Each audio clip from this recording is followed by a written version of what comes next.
we are here on the other side of the song. And I can't lie, I'm very excited. I started writing the song over a decade ago, and finished it somewhere within the last 4 years. Just a little at a time as I was inspired. And I remember sharing this song with you, uh, and you you seemed to love it. The first time you heard it, and then once it reached your desk, it just got reimagined, musically. I mean, I wrote the song, I wrote the lyrics, the melody, but once you put that after touch stamp on that, I mean, whew, it just, I don't know, it just took it to another level, you know. Oh, Well, that's great. what was that like for you? Um, well, first of all, that's very kind. Um, Everything that came out of that song for me was already in there. It's a matter of listening to it. So you put the things in there that really um, told me what to do with it. From the time I listened to it, I kind of knew what I was going to do, and then I was just pedaling backwards. How I usually work on songs. I kind of hear almost everything. Yeah, Um, and then super airs.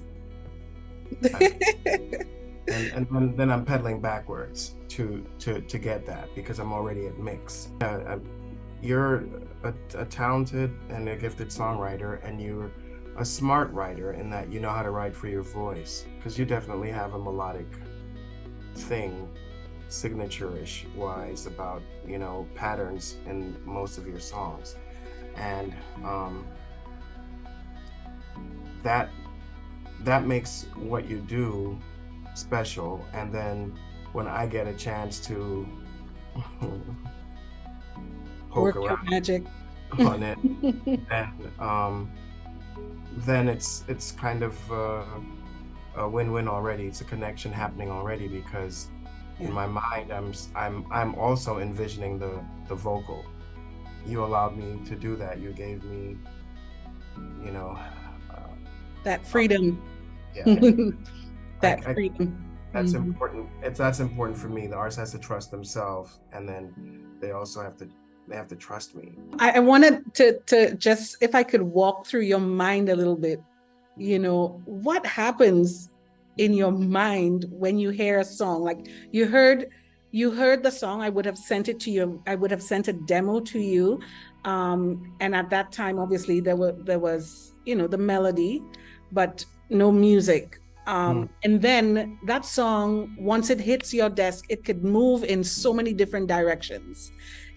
How do you determine, apart from what you just said, making it relevant, making it current, and thinking about reaching people where they are? Apart from that, like, how do you make a decision about, because there's so many options, right? How do you decide, okay, let's do this? This is what we're going to do.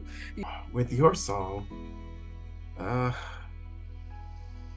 I think the chorus um, is probably where I was like, okay, this is going down this place, and then it's in minors, and I like minor keys anyway. Mhm. So um, minors have a certain sensitivity about them, a certain somber thing. There's an energy about minor keys and minors that you don't get from majors. They Yeah, sound completely different. There's just a different feeling that happens when you play minor keys. yeah, And I know what you mean. in this case, the melody, this song is not in majors at all. It's actually all in minors. And it goes in and out of majors every now and then. But the principal melody on your verse and even the chorus is in minors, which is, it's all really cool.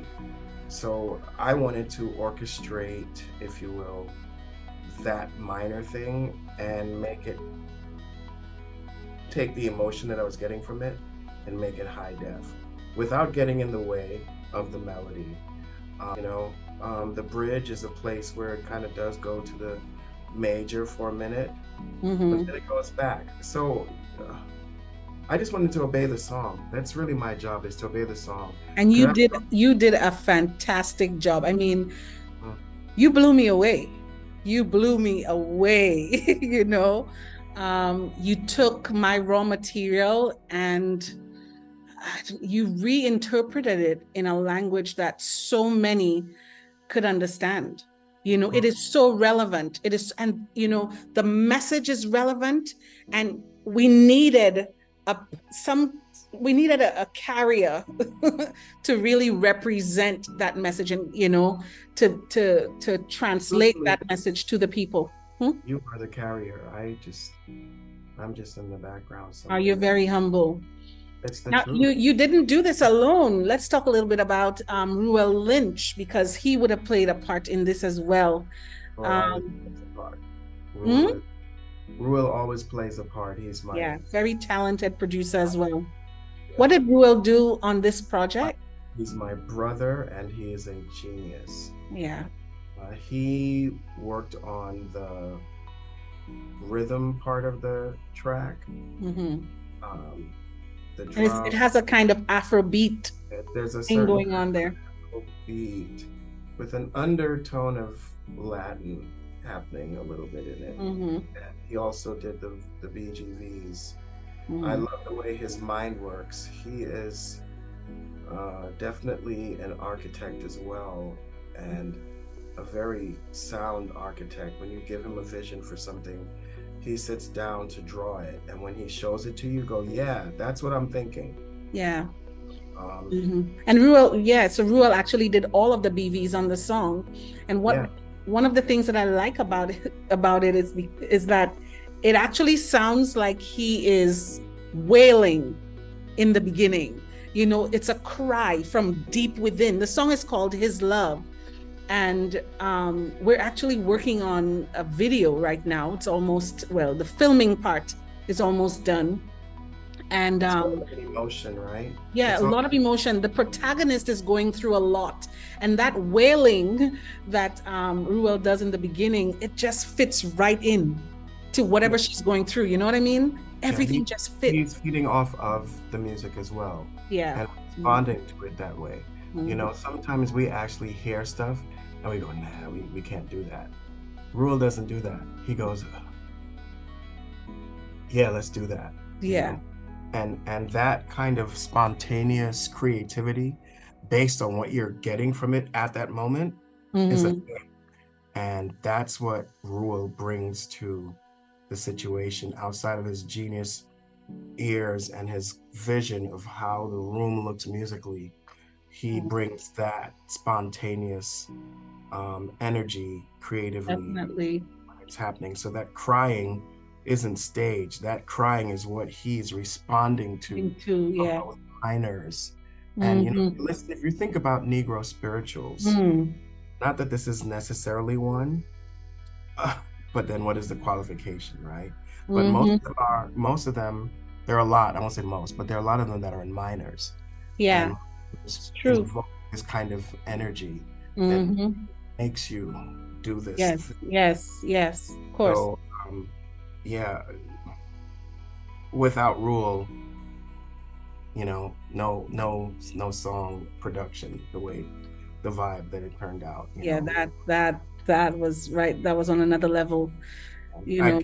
We don't have time to talk about Rule because he's a humble cat, but he's a real genius and a jewel in Trinidad and Tobago.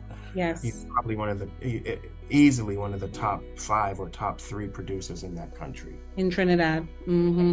And to be a homeboy from Trinidad and to know someone like him and to get to work with him is a huge honor.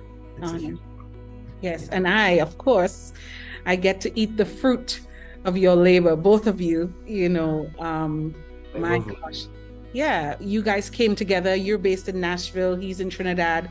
You came together, we came together, and I believe that we've put together a very powerful song by God's grace, that's definitely going to minister to people everywhere. The way that this is done, it's palatable to anybody's ears, because the way the beat feels, the way it is, even though there's emotion, there's also an invitational vibe about it. Yes, So yes. when people listen to it, they're gonna, by the time they get to the chorus, like, oh snap, this is a gospel joint. You know what I mean? That's the beauty of this song. There is so much potential in the possibility of people that will get to hear it and it touch them somewhere special. That's the vibe of the song. And so I need to thank you, because that has always been the purpose of this song, His Love. When I started to pen this song, I tried to imagine what it would be like to be in the presence, the undiluted presence, or the presence of undiluted love.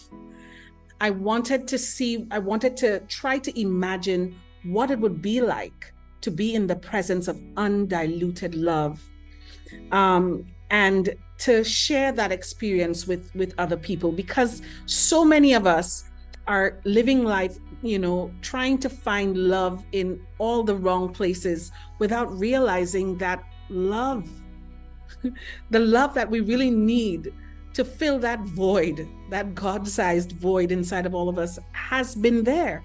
And it's the one constant. It has been there, waiting, crying, calling, inspiring, waiting for us to respond to it.